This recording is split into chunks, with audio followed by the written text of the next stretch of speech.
All right, everyone, get ready because today we are diving headfirst into one of the coolest things humanity has ever attempted. Sending messages to aliens, like actual messages, out there in the vastness of space. And not just any messages, we're talking about the Voyager golden records hurtling through interstellar space as we speak. It's like the ultimate message in a bottle, right? Mhm. And we're using a really cool YouTube video by Drew Vrothy to guide our deep dive today. It does an incredible job of capturing the sheer audacity of it all. Absolutely. I mean, think about it. In 1977, when they launched these probes, we hadn't even invented the internet yet. Wild, right? Okay, so 1977, was that like the perfect year to launch this kind of interstellar mission or Yeah, you something? could say that. It was actually a once in a 175-year opportunity. You see, the outer planets, Jupiter, Saturn, Uranus, Neptune, they all aligned in a way that created this cosmic gravitational slingshot Hold effect. on, a gravitational slingshot. You got to explain that one to me. So picture this. The Voyager probes use the planet's gravity to get a speed boost, like a slingshot, basically. This way, they could travel much farther and faster than we could ever achieve with just rocket fuel alone. That's incredibly clever. And speaking of incredible, those little probes are still out there, cruising through the cosmos decades later. It's a testament to the ingenuity of those engineers back in the day, that's for sure. Powered by those nuclear generators, they just keep on going. It's the only way they could survive for so long out there in the cold, dark void of space. And by out there, we mean really out there. Interstellar space, even. Just how far away are these things? Let's just say Voyager 1 is the most distant human-made object ever. As of last week, it was over 24.7 billion kilometers from Earth. Okay, my brain just went into overdrive trying to process that distance. It's almost impossible to grasp, really. Yeah. But before they ventured out that far, the Voyager probes gave us this amazing glimpse into our own solar system, right? Like up close and personal.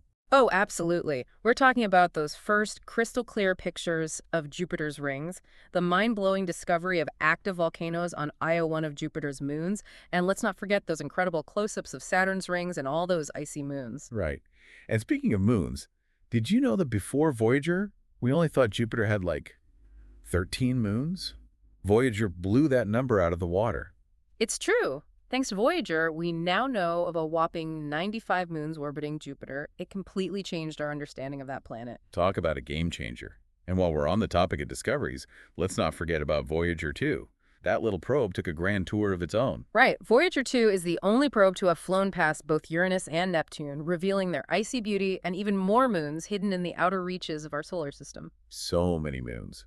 But of all the incredible images beamed back by the Voyager probes, I think the one that really sticks with me is the pale blue dot photograph taken by Voyager 1. It's iconic. That tiny, almost insignificant speck, suspended in a beam of sunlight, that's our home, our entire planet.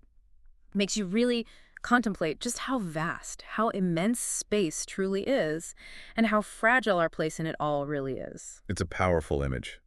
And speaking of sending messages out into the cosmos, that brings us to the Voyager golden records. Each probe, Voyager 1 and Voyager 2, is carrying one of these golden records, like a time capsule, a snapshot of humanity as it was back in 1977. It makes you wonder, right? What would an alien civilization make of us, of our planet, based on what's on those records? Okay, so let's unpack that. What exactly did they put on these records, and how did they even decide what to include? So they basically created this interstellar mixtape, right? A cosmic playlist for any alien civilization that might stumble upon it. That's pretty cool. What kind of music did they send out? They aimed for diversity, I'll tell you that. You've got your classical heavyweights like Bach and Beethoven, but then they also threw in some Chuck Berry, some Blind Willie Johnson, really mixing it up. Wow. Talk about eclectic taste. Did they include anything from other cultures? You know, trying to capture that global sound. Oh, absolutely. There's this really beautiful piece of Indian classical music, Jat Kahan Ho by Sushri Kizarbai Kirkar. That's just one example, really.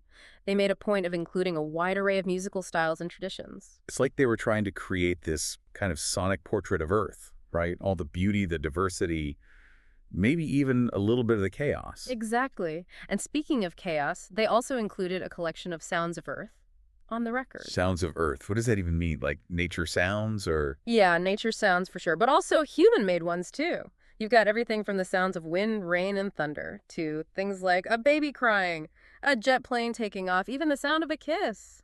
Wow. You know, when you think about it, our planet is a pretty noisy place. I can only imagine what aliens would make of all that. those jet engines, especially. It's a trip, right? Trying to imagine how another civilization would interpret those sounds, those snippets of life on Earth. Okay, so we've got this amazing collection of music, this soundscape of Earth. What else did they decide to send along on this cosmic road trip? Well, they wanted to give those potential extraterrestrials a glimpse into what life on Earth actually looks like. So they included a section called Scenes from Earth on the record. Hold on, scenes from Earth? Wait a minute, they put pictures on a record. How is that even possible? Pretty ingenious, actually. They used this clever technique to convert the images into sound waves. Those sound waves could then be etched onto the record, believe it or not. Whoa, so it's like they created a visual symphony of Earth encoded in sound? That's mind-blowing. What kind of images did they choose to include? Well, they managed to pack a lot into those 115 images. There are pictures of humans, different cultures, animals, plants, landscapes, even scientific diagrams, like a little visual encyclopedia of Earth. It really does make you wonder what they would make of it all. Did they include any famous landmarks, the pyramids, stuff like that? Yeah. Oh, for sure. You'll find the Great Wall of China, the Taj Mahal, the Golden Gate Bridge. All the biggies are in there. That is just too cool. Eh. It's incredible to think about those images, frozen in time, out there hurtling through space. Do they include anything about our achievements? Like highlighting the best of humanity? They did, but this is where things get interesting.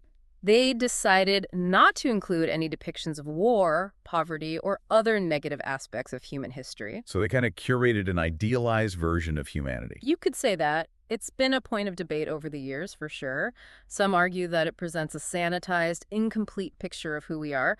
Others say, well, when you're reaching out to alien life, maybe it's best to put your best foot forward. It's a tough one, for sure. I mean, if it were up to me, I'm not sure what I'd choose. It's a lot of responsibility. But let's say we do encounter an alien civilization, right? How would they even know how to play the thing? Did we send instruction? They did. There are these diagrams engraved on the record's cover. Kind of like those visual instruction manuals you get with furniture, but hopefully a bit clearer. They were banking on those diagrams being universally understandable. Okay, wait a minute. If even we have trouble deciphering those furniture assembly instructions sometimes, what are the chances that an alien civilization is going to figure those diagrams out? Yeah, let's just say the odds are not exactly in our favor. Great odds. Yeah. So let's say, hypothetically speaking, they figure out how to play the record of those encoded images, the whole shebang. What then? What are the chances that they can actually understand it, decode it? Well, that's the million-dollar question, isn't it? And honestly, it's a long shot. I mean, think about it. Those Voyager probes, they were launched way back in 1977. That technology might seem as archaic to an advanced alien civilization as, like, cave paintings seem to us. Wow. You're right. It really puts things into perspective, doesn't it? So we're back to that whole message in a bottle analogy again. It makes you wonder, if it's so unlikely that anyone will ever find these records, why even bother sending them in the first place? Nah. I mean, it's a good question, right? If those records are like 1,000,000 to 1 shot at best, what's the point? Well, that's where things get kind of philosophical. You see, the golden records, they're not just about sending a message and hoping for the best. Okay, I'm listening. Mm-hmm. What's the bigger picture here? Think of it this way. It's about US. It's about humanity. It's a way of saying, hey, we were here. This is what we were capable of, what we cared about. So it's more about the act of sending the message than the message itself. Exactly. It's about leaving something of ourselves behind, a testament to our existence. Even if no one ever finds it, even if it just keeps drifting through space for all eternity, it still means something. It's like a time capsule. But instead of burying it in the ground, we launched it into the cosmos. Right. And don't forget, the Voyager missions gave us so much more than just those records. I mean, the scientific discoveries we made along the way, that alone makes the whole endeavor worthwhile. Totally. We wouldn't know half as much about Jupiter, Saturn, those outer planets, the great red spot, the rings, the moons, all those incredible images. We've learned so much about our own solar system thanks to Voyager. And that knowledge, that sense of wonder, that's priceless. You're absolutely right. It's easy to get caught up in the what-ifs and the odds, but at the end of the day, the Voyager missions were about pushing boundaries. Absolutely. About exploring the unknown, both out there in space and within ourselves. It makes you think, if we were to send another message today, would we do it the same way? Good question. Huh. Would we include different things? Maybe focus on our challenges, our struggles, to paint a more complete picture of who we are? And what about the technology? Would we still use a golden record? Or would we try something more, 21st century?